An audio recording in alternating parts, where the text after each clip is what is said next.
This is the Dollemore Daily, and I'm Jesse Dollemore.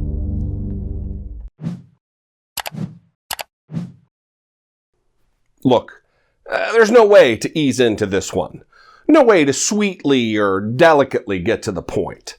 Donald Trump is a whimpering, cowardly phoebe.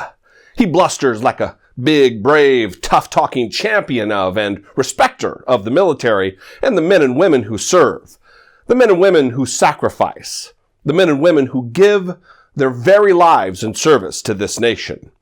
But he can't be bothered enough to stand briefly in the mild, drizzling rain to dedicate a moment to honor the bravery, honor the memory of the fallen he claims to revere so much. You see, yesterday was Veterans Day, but because people want to make a day off of work about it, it's being observed today. And on Saturday, November 10th, it was the 243rd birthday of my United States Marine Corps. Both these days hold a bit of a special place in my heart because not only am I a military veteran, I am a Marine veteran. You see, it was on my Marine Corps birthday that Donald Trump just personally canceled his scheduled visit to a U.S. military cemetery in France where Marines who fought and died at Belleau Wood during World War I are buried. He was scheduled to be there to honor those who bravely gave their lives for this country.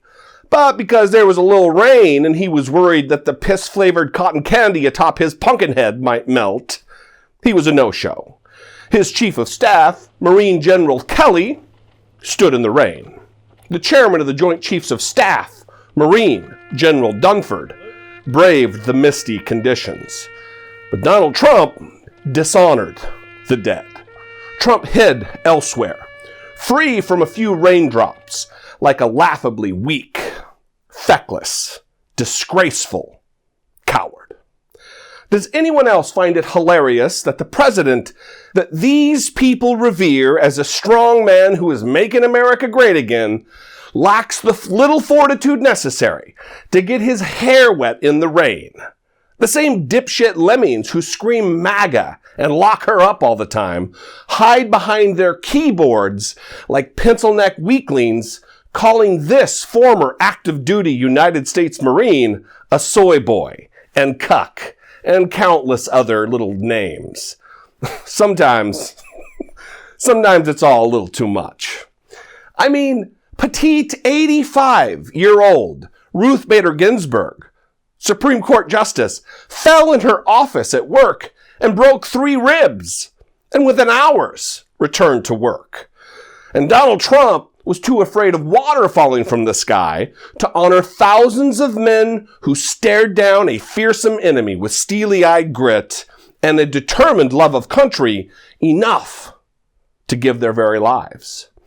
As an aside, for those of you who don't know, those very men Donald Trump refused to honor were the same who fought so fiercely that they were referred to as the Teufelhund, or dogs from hell, by the German soldiers who they were fighting. It's the same men who earned Marines 100 years into the future the nickname Devil Dog that Trump dishonored.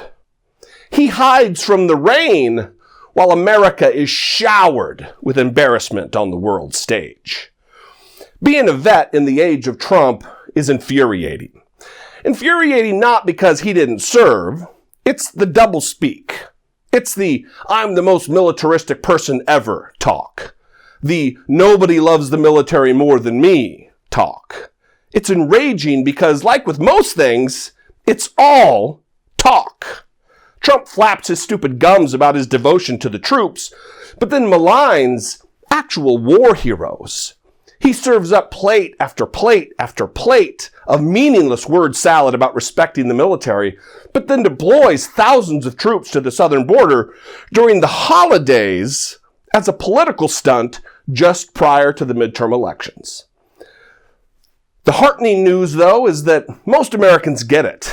And much like the milksop they adore, the few goons who are still fooled by the fool don't have the necessary stamina to press on into the future to truly make America great.